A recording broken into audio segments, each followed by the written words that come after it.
Shalom, selamat pagi sahabat Yesus cinta Alkitab. Kita bertemu kembali di hari kelima, hari Jumat.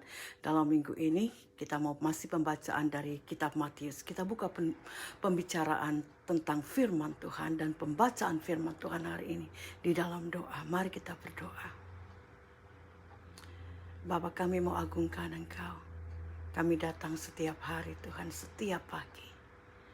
Untuk angkat pujian kami, penyembahan kami kepada Engkau, syukur kami kepada Engkau untuk segala sesuatu yang sudah Kau lakukan bagi kami dan segala sesuatu yang sudah Kau siapkan bagi kami hari ini dan juga hari selanjutnya. Kami ucap syukur untuk berkat-Mu, kami ucap syukur untuk perlindungan-Mu, kami ucap syukur untuk kesembuhan yang akan terjadi dan sudah terjadi. Terima kasih Yesus. Roh Kudus, You speak through me. Speak through me, Holy Spirit. Berbicara melalui aku. Di dalam nama Tuhan Yesus. Amin. Saudara, untuk pasal 26 dari Matius ini sangat panjang. Itu ayatnya sampai 75 ayat. Jadi saya bagi dalam dua bahasan ya. Kita mulai yang pertama dari Matius 1 ayat 35. Ini juga banyak sekali perikopnya. Pemberitahuan keempat tentang penderitaan Yesus, rencana untuk membunuh Yesus. Ini perikop pertama. Setelah Yesus selesai dengan segala pengajarannya itu, berkatalah ia kepada murid-muridnya, "Kamu tahu bahwa 2 hari lagi akan dirayakan Paskah, maka Anak Manusia akan diserahkan untuk disalibkan. Pada waktu itu berkumpullah imam-imam kepala dan tua-tua bangsa Yahudi di istana imam besar yang bernama Kayafas. Dan mereka merundingkan suatu rencana untuk menangkap Yesus dengan tipu muslihat dan untuk membunuh dia. Tetapi mereka berkata, jangan pada waktu perayaan, supaya jangan timbul keributan di antara rakyat." Saudara, Paskah atau Passover adalah suatu perayaan yang memperingati pelarian atau keluarnya bangsa Israel dari Mesir pada zaman Musa. Tuhan Yesus juga diidentikan ya sebagai Musa yang baru, Musa kedua. Musa pertama yaitu Nabi Musa. Pada perjanjian lama, dia yang menulis 5 kitab pertama dalam perjanjian lama yang kita kenal dengan Torah oleh orang-orang Yahudi atau Pentateuch ya. Dari Kejadian, Keluaran, Imamat, Bilangan dan Ulangan, itu Musa yang menulis. Dan dia juga yang membawa Israel keluar dari tanah Mesir ke tanah perjanjian Kanaan. Tetapi kita lihat di sini Yesus the second atau the new Moses, Musa yang kedua atau Musa yang baru ini, dengan kematian Yesus ia akan memimpin murid-muridnya pada suatu kehidupan rohani atau spiritual yang baru. Bukan saja pada murid-murid dan pengikut-pengikutnya saat itu, tapi juga kepada kita murid-muridnya zaman ini. Saudara, imam besar Kayafas bernama Joseph Kayafas. Dia melayani sebagai imam besar atau high priest dari 18 AD sampai 36 AD. AD itu Anno Domini, artinya in the year of the Lord, atau tahunnya Tuhan Yesus. Ya, ketika Tuhan Yesus lahir, itu masuk pada 1 AD. Kayafas menggantikan ayah mertuanya yang bernama Anas sebagai imam besar. Tempat penguburannya ditemukan tahun 1990 di daerah selatan dari Abu Tor, yaitu di daerah di mana campuran orang Yahudi dan orang Arab tinggal. Ini hanya sebagai informasi yang membuktikan bahwa cerita tentang Tuhan Yesus itu nyata dan real. Yesus diurapi. Perikop kedua, ketika Yesus berada di Betania di rumah Simon si kusta, datanglah seorang perempuan kepadanya membawa sebuah buli-buli pualam berisi minyak wangi yang mahal. Minyak itu dicurahkannya ke atas kepala Yesus yang sedang duduk makan. Melihat itu murid-murid gusar dan berkata, "Untuk apa pemborosan ini?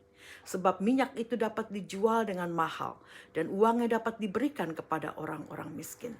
Tetapi Yesus mengetahui pikiran mereka, lalu berkata, "Mengapa kamu menyusahkan perempuan ini? Sebab ia telah melakukan suatu perbuatan yang baik bagiku. Karena orang-orang miskin selalu ada padamu, tetapi aku tidak akan selalu bersama-sama kamu. Sebab dengan mencurahkan minyak itu ke tubuhku, ia membuat suatu persiapan untuk penguburanku. Aku berkata kepadamu, sesungguhnya di mana saja Injil ini diberitakan di seluruh dunia, Apa yang dilakukannya ini akan disebut untuk mengingat dia. Saudara, Yesus berada di Betania, di rumah Simon si kusta. Kita yakin Simon ini sudah disembuhkan oleh Tuhan Yesus. Ya, dia tidak lagi hidup di jalanan atau di tempat lain, tapi dia mempunyai rumah dan dia mengundang orang-orang untuk mengadakan acara ini, ya, untuk pengurapan ini. Sebenarnya acara ini untuk kumpul-kumpul, tapi ketika saat itu ada seorang wanita yang datang untuk mengurapi Yesus dengan minyak wangi yang mahal. Kita tahu wanita ini adalah Maria, saudara Marta dan saudaranya Lazarus. Dalam Injil Yohanes pasal 12, saudara, kita akan baca nanti Maria yang mengurapi kaki Yesus dengan minyak wangi yang mahal juga, yang nama minyak wanginya itu narwastu, dan menyekanya dengan rambutnya. Saya juga sudah katakan dalam pasal-pasal sebelumnya kalau Lazarus dan saudara-saudarinya ini, mereka tinggal di Betania, suatu kota yang tidak jauh dari Yerusalem. Minyak wangi yang dituangkan untuk mengurapi Tuhan Yesus itu mahal harganya, yaitu sama dikatakan dengan 1 tahun upah orang bekerja. Karena itu murid-murid Yesus marah atau mereka tidak suka, mereka indignant, mereka resentful. Karena menurut mereka hal itu adalah pemborosan, ya, suatu yang tidak perlu dan buang-buang duit, begitu mereka pikir. Mereka pikir lebih baik duitnya aja deh kasih ke orang-orang miskin, begitu. Tetapi Yesus tahu pikiran mereka. Yesus menegur murid-muridnya, kenapa engkau menyusahkan wanita ini? Menyusahkan di sini, saudara, maksudnya kenapa kalian bikin masalah dengan apa yang dilakukan oleh wanita ini? Yesus mengatakan bahwa wanita ini telah melakukan sesuatu yang baik padanya. Wanita ini, Maria, tahu dan percaya bahwa Yesus adalah Mesias atau Mesaya. Pengurapan minyak atas kepala Yesus merupakan sesuatu yang berarti. Hal ini sesuai dengan pengurapan pada raja-raja yang dilakukan pada perjanjian lama. Mereka urapi minyak itu dari kepala. Pengurapan ini Yesus katakan sebagai suatu persiapan untuk penguburannya. Tuhan Yesus juga mengatakan di mana saja Injil ini diberitakan di seluruh dunia, apa yang dilakukan oleh wanita ini akan disebut. Ya, cerita ini tetap ada seperti yang Tuhan Yesus katakan. Hal ini tertulis di dalam Injil dan kita membacanya sampai saat ini. Dimanapun Injil itu ada, mereka akan mendengar dan membaca cerita ini. Jadi apa yang dinubuatkan Tuhan Yesus terjadi. Yang ketiga, saudara, perikop ketiga, Yudas mengkhianati Yesus. Kemudian pergilah seorang dari ke-12 murid itu yang bernama Yudas Iskariot kepada imam-imam kepala. Ia berkata, apa yang hendak kamu berikan kepadaku supaya aku menyerahkan dia kepada kamu? Mereka membayar 30 uang perak kepadanya. Dan mulai saat itu ia mencari kesempatan yang baik untuk menyerahkan Yesus. Saudara, kita tahu Yudas menjual Yesus kepada imam-imam kepala dan orang-orang yang menolak Tuhan Yesus dengan harga 30 uang perak. Dalam catatan kaki di Bible bahasa Inggris, 30 uang perak itu sekitar 4 bulan gaji seseorang. Sedangkan kita sudah baca tadi, minyak wangi yang Maria gunakan atau yang sudah saya jelaskan, minyak wangi yang Maria gunakan untuk mengurapi Yesus itu seharga 1 tahun gaji. Jadi uang yang diterima Yudas ini tidak seberapa. Ya, hanya sepertiga harga minyak wangi yang Maria gunakan atau tumpahkan kepada kepala Yesus, di atas kepala Yesus untuk mengurapi dia. Mengurapi kepala Yesus. Jadi untuk harga yang tidak seberapa, Yudas mau melakukan ini, mau mengkhianati gurunya, menyerahkan Tuhan Yesus kepada kepala-kepala imam, ahli-ahli Taurat dan orang-orang tidak percaya dari bangsa Yahudi. Perikop berikutnya, Yesus makan Paskah dengan murid-muridnya. Pada hari pertama dari hari raya roti tidak beragi, datanglah murid-murid Yesus kepadanya dan berkata, di mana engkau kehendaki kami mempersiapkan perjamuan Paskah bagimu? Jawab Yesus, pergilah ke kota kepada si Anu. Dalam bahasa Inggris, to the man, seseorang yang tidak disebutkan namanya. Katakan kepadanya, pesan guru, waktuku hampir tiba. Di dalam rumahmu lah aku mau merayakan Paskah bersama-sama dengan murid-muridku. Lalu murid-muridnya melakukan seperti yang ditugaskan Yesus kepada mereka dan mempersiapkan Paskah. Setelah hari malam, Yesus duduk makan bersama-sama dengan ke-12 murid itu. Dan ketika mereka sedang makan, ia berkata, "Aku berkata kepadamu, sesungguhnya seorang di antara kamu akan menyerahkan aku." Dan dengan hati yang sangat sedih berkatalah mereka seorang demi seorang kepadanya, "Bukan aku ya Tuhan?" Ia menjawab, "Dia yang bersama-sama dengan aku mencelupkan tangannya ke dalam pinggan ini, dialah yang akan menyerahkan aku. Anak manusia memang akan pergi sesuai dengan ada yang tertulis tentang dia. Akan tetapi celakalah orang yang olehnya anak manusia ini diserahkan. Adalah lebih baik bagi orang itu sekiranya ia tidak dilahirkan." Yudas yang hendak menyerahkan dia itu menjawab katanya, "Bukan aku ya Rabi." Kata Yesus kepadanya, "Engkau telah mengatakannya." Dia tahu apa yang akan dia lakukan, saudara. Tapi dia masih berpura-pura di depan Yesus. Tapi Yesus right away berkata, "Engkau telah mengatakannya, bahwa engkau lah yang akan menyerahkan aku."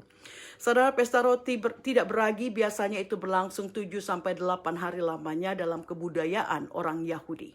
Sesuai namanya, pesta roti tidak beragi, berarti dalam masa pesta ini, mereka orang Yahudi ini tidak makan sesuatu yang beragi.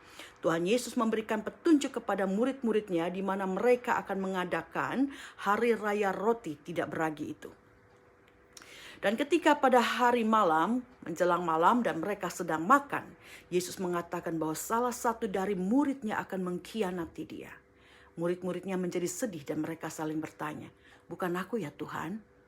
Tuhan Yesus juga mengatakan, Anak manusia memang akan pergi sesuai dengan apa yang tertulis tentang dia. Akan tetapi celakalah orang yang olehnya anak manusia itu diserahkan. Adalah lebih baik bagi orang itu sekiranya dia tidak dilahirkan. Dan Yudas menjawab, "Bukan aku ya Rabi." Saya heran Yudas ini bisa mengatakan ini, saudara. Meskipun dia tahu apa yang akan dia lakukan dengan menerima. Dia sudah menerima 30 keping perak. Dia akan tinggal mencari waktunya kapan dia mau menyerahkan Yesus kepada imam kepala, kepada orang-orang yang mau menyalibkan, menyiksa Tuhan Yesus. Tetapi Tuhan Yesus sudah tahu dan dia mengatakan, "Engkau sendiri telah mengatakannya." Saudara, makan Paskah ini mengandung arti yang simbolik.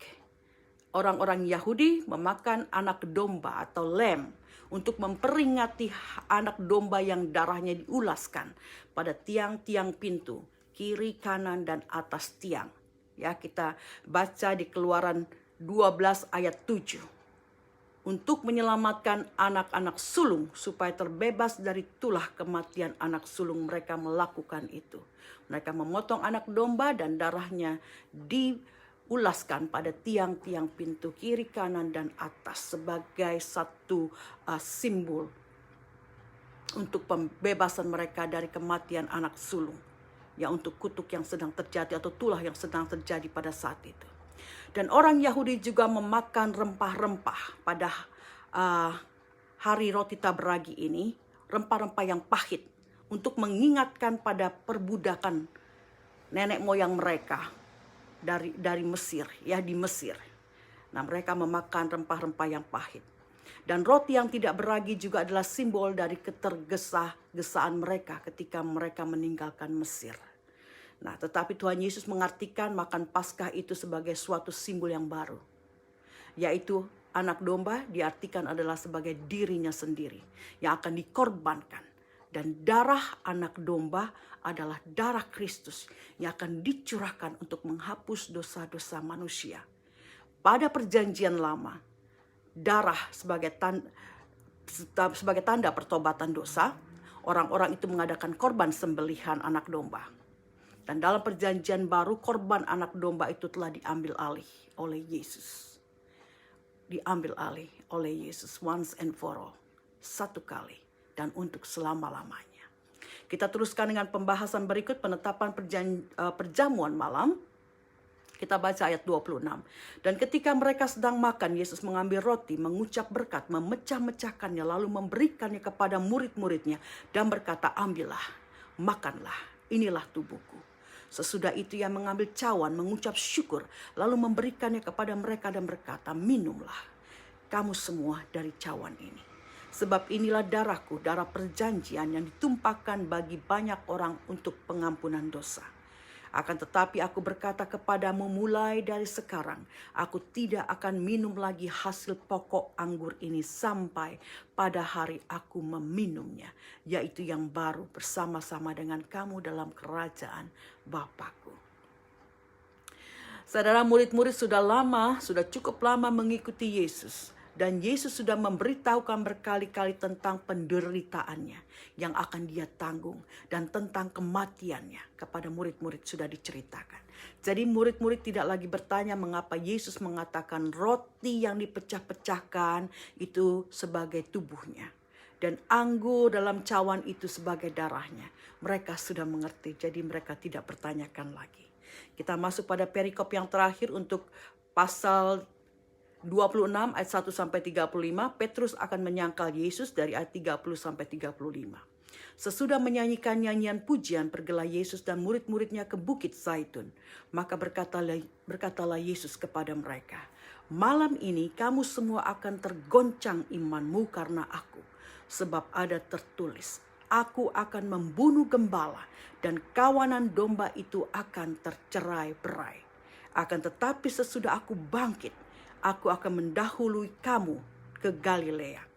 Petrus menjawabnya, biarpun mereka semua tergoncang imannya karena engkau, aku sekali-kali tidak. Yesus berkata kepadanya, aku berkata kepadamu, sesungguhnya malam ini sebelum ayam berkokok, engkau telah menyangkal aku 3 kali. Kata Petrus kepadanya, sekalipun aku harus mati bersama-sama dengan engkau, aku takkan menyangkal engkau. Semua murid yang lain pun berkata demikian juga. Saudara, sesudah menyanyikan nyanyian pujian, setelah mereka mengadakan perjamuan malam, mereka menyanyikan pujian. Pergilah Yesus dan murid-muridnya ke Bukit Zaitun. Setelah perjamuan malam itu, mereka, Yesus dan murid-muridnya, dikatakan menyanyikan nyanyian pujian. Dan dalam catatan kaki Bible bahasa Inggris, nyanyian yang biasa dinyanyikan oleh orang-orang Yahudi adalah sebagian dari kitab Mazmur. Biasanya dari Mazmur pasal 13 sampai 18. Mazmur-Mazmur ini mempunyai ayat-ayat yang tidak banyak, kecuali Mazmur 18 yang agak sedikit panjang. Nah, ini pujian Mazmur yang mereka nyanyikan ketika mereka selesai dengan perjamuan malam dan pergi ke Bukit Zaitun. Saudara, Yesus sebagai gembala dikatakan akan dibunuh dan domba-dombanya yaitu murid-muridnya akan tercerai-berai. Tapi Tuhan Yesus juga mengatakan bahwa ia akan mendahului mereka ke Galilea setelah ia bangkit. Ini suatu janji yang Tuhan Yesus katakan dan itu terjadi.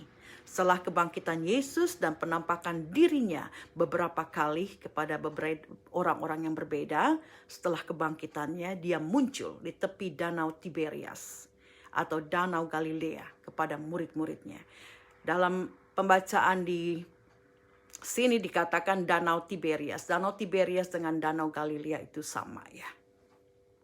Saudara, kita lihat Simon Petrus yang selalu bertindak jagoan ya, mengatakan murid-murid lain boleh goncang hatinya, tetapi aku tidak akan goncang.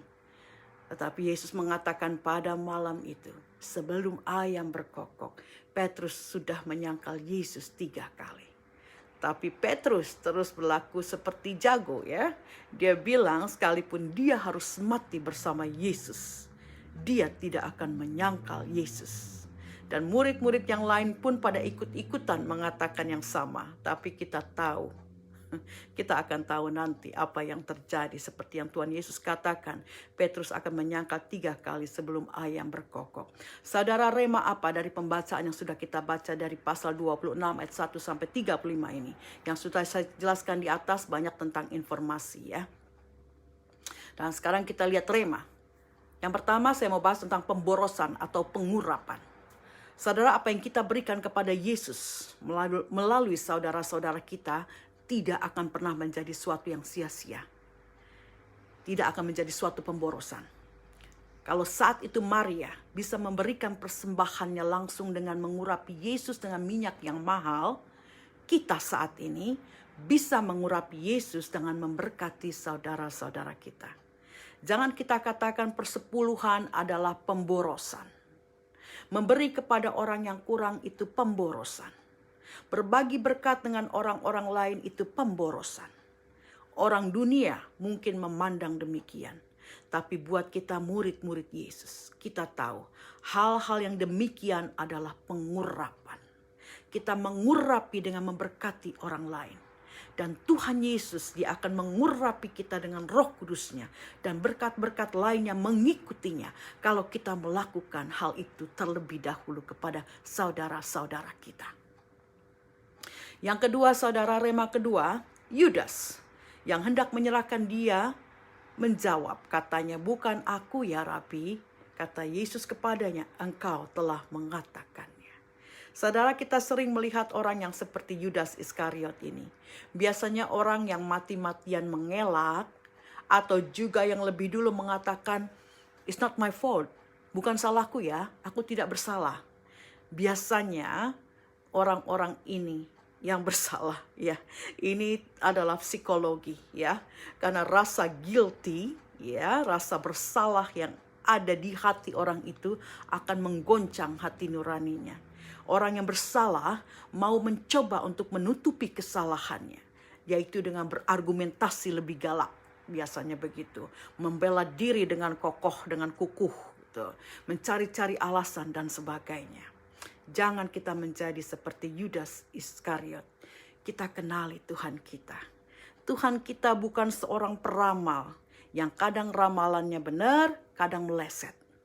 Tuhan kita adalah Allah yang besar, yang tahu segala sesuatu. Kenapa kita harus berbohong dan menyangkal? Dia tahu. Dan meskipun orang tidak tahu, saudara harus tetap hati-hati. Karena Allah selalu memandang kepada kita. Kita harus hati-hati, meskipun orang tidak tahu kita berbohong, kita menyangkal, hati-hati. Kita juga harus hati-hati dengan orang-orang yang dibenarkan Allah. Jangan kita berkata saksi dusta tentang pelayan-pelayan Tuhan atau orang yang dibenarkan Allah, siapapun mereka. Nah, Mazmur 37 ayat 6 mengatakan, Ia Allah akan memunculkan kebenaranmu seperti terang dan hakmu seperti siang. Jadi kita sebagai orang percaya yang benar-benar sungguh di dalam Tuhan, kita tidak perlu membela diri ketika orang melakukan yang jahat, yang tidak baik kepada kita, atau menuduh kita, atau mengatakan saksi dusta tentang kita. Ya, Allah akan memunculkan kebenaran kita seperti terang. Tadi Mazmur 37 ayat 6 mengatakan. Dan juga dikatakan kita akan mendapat apa yang menjadi hak kita. Jadi jangan takut dengan orang-orang yang berhutang, yang mencuri dari kita, atau yang menipu kita, karena dikatakan kita akan mendapat hak-hak kita. Hak kita, apa yang menjadi hak kita akan kembali kepada kita. Kita tidak tahu waktunya, ya. Seperti saya katakan, seorang masih berhutang saya 300 juta, saya tidak tahu kapan, tapi saya percaya setiap hari berdoa, Tuhan berkati dia supaya dia bisa bayar hutangnya kepada saya. Kita dengar juga Amsal 4 ayat 18. Tetapi jalan orang benar itu seperti cahaya fajar, yang kian bertambah terang sampai rembang tengah hari. Amin. Jadilah orang-orang yang benar dengan perkataan dan perbuatan kita. Rema ketiga, saudara, tentang perjamuan. Dalam perjamuan kita mengambil roti atau biskuit yang sudah dipecah-pecahkan sebagai lambang dari tubuh Kristus yang terkoyak-koyak. Roti melambangkan tubuh Kristus yang dirobek-robek oleh pencambukan dan penyalipan. Ditambah juga dengan pemakuan pada tangan dan kaki Yesus. Juga penusukan pada lambung Yesus. Ditambah lagi dengan mahkota duri di kepalanya. Semua bagian tubuh Yesus dari atas kepala sampai telapak kakinya disakiti, dianiaya, dihancurkan. Dengan ini kita percaya saudara bahwa Yesus sudah memberikan tubuhnya untuk membersihkan tubuh kita. Dari atas kepala kita sampai ujung kaki kita. Membersihkan dari segala kelemahan dan kekurangan kita. Dengan tubuh Yesus yang terkoyak, yang terluka, dari atas kepala sampai ke telapak kakinya. Kita percaya dia sudah menanggung segala kelemahan, segala sakit penyakit, dan segala kekurangan kita. Segala sakit penyakit dari kepala kita, saudara ya. Sakit pusing-pusing, ya, dari sesuatu yang ringan. Atau migrain, demensia, hilang ingatan, sampai kanker otak. Semua penyakit yang ada di sekitar kepala, sakit mata, sakit telinga, tuli, tidak mendengar, sakit hidung, sakit pernafasan, sakit mulut, dan sebagainya. Sudah dia tanggung dengan mahkota durinya. Engkau ingat itu, kalau engkau mempunyai persoalan seperti ini, ingat. Tuhan Yesus sudah tanggung dengan mahkota duri yang mencucurkan darah di atas kepalanya.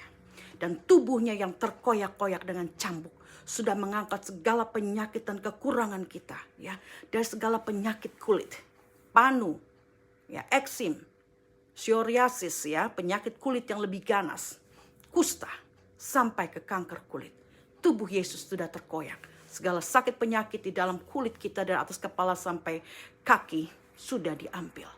Kita percaya. Ingat, ketika engkau mempunyai penyakit seperti ini, engkau ingat tubuh Yesus yang sudah terkoyak-koyak. Lambung yang tertusuk oleh tombak. Dalam Yohanes 19 ayat 34 mengatakan lambung Yesus ditusuk dengan tombak oleh seorang dari prajurit-prajurit itu, dan keluarlah darah dan air. Semalam saya mempersiapkan ini, saudara, saya menangis banyak. Karena saya mengingat segala penderitaan yang Tuhan Yesus sudah terima. Saudara, lambung adalah bagian dari organ tubuh manusia. Jadi dengan lambung yang terkoyak, Yesus juga telah menanggung segala sakit penyakit dan kelemahan yang ada di dalam tubuh kita. Di dalam organ-organ tubuh kita. Dari sakit jantung, sakit paru-paru, sakit lambung, dan segala macam penyakit dalam tubuh dan organ dan dalam darah kita sudah dibayar full dengan tubuhnya yang tercabik dan lambungnya yang robek, saudara. Tangan dan kakinya yang terpaku telah menanggung segala penyakit kita yang lain. Kelemahan kita seperti stroke, kelumpuhan, dan sebagainya. Ketika engkau mempunyai persoalan itu dalam hidup, mempunyai sakit itu, engkau ingat. Tangan dan kaki Yesus sudah terpaku, darahnya tercurah.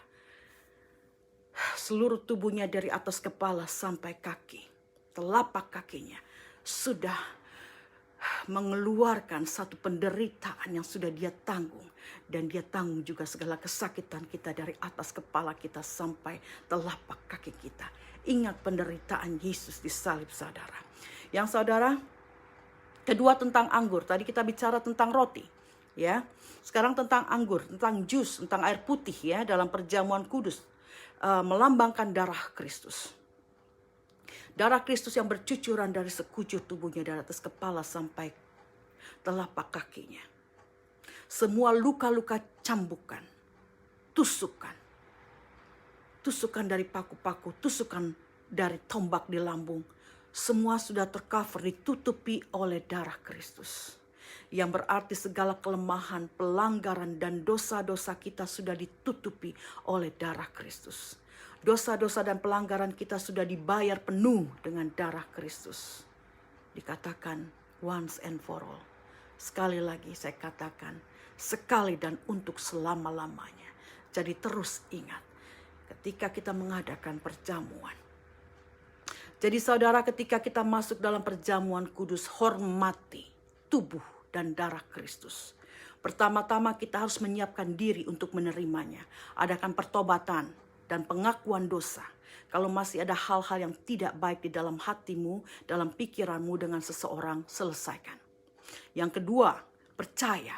Percaya bahwa yang akan kita terima bukan cuma sekedar potongan roti yang kecil, potongan biskuit yang kecil, atau sirup dan air. Tapi sungguh melambangkan tubuh dan darah Kristus.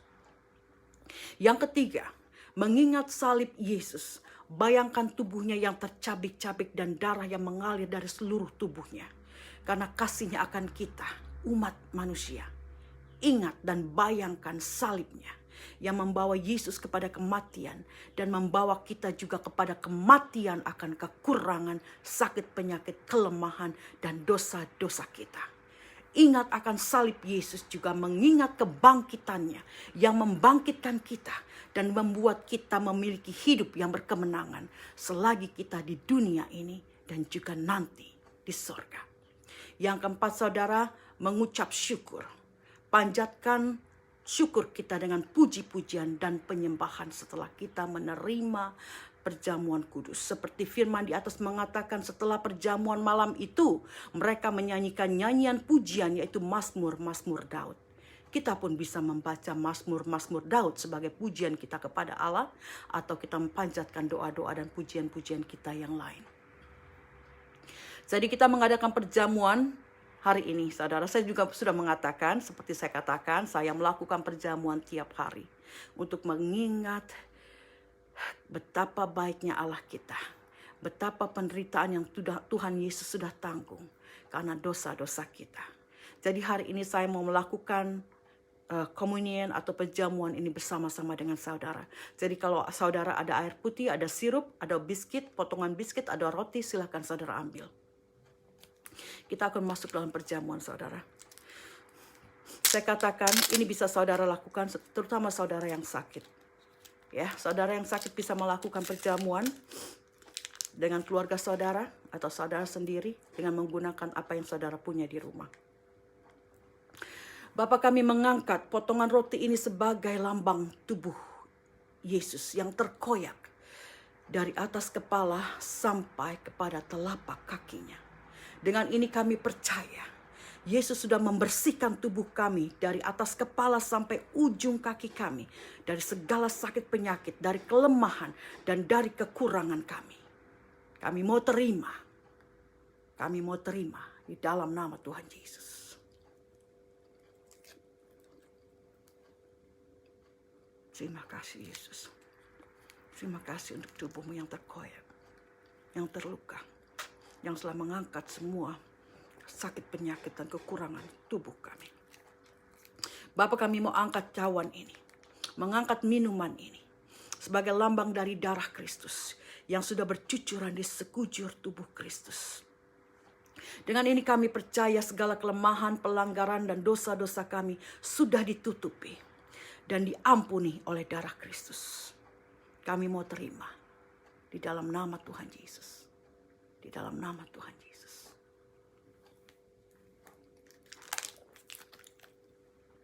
Terima kasih Bapa. Terima kasih untuk pengampunan dosa. Untuk pengampunan dosa. Kami sudah menjadi manusia yang baru.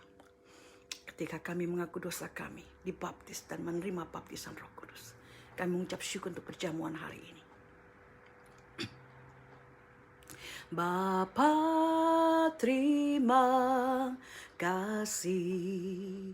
Bapa, terima kasih. Bapa di dalam surga, ku berterima kasih. Amin. Kita ucap syukur untuk setiap berkat Tuhan, untuk keselamatan yang sudah kita miliki, untuk kesembuhan, kesehatan yang Tuhan sudah berikan kepada kita di dalam nama Tuhan Yesus. Amin.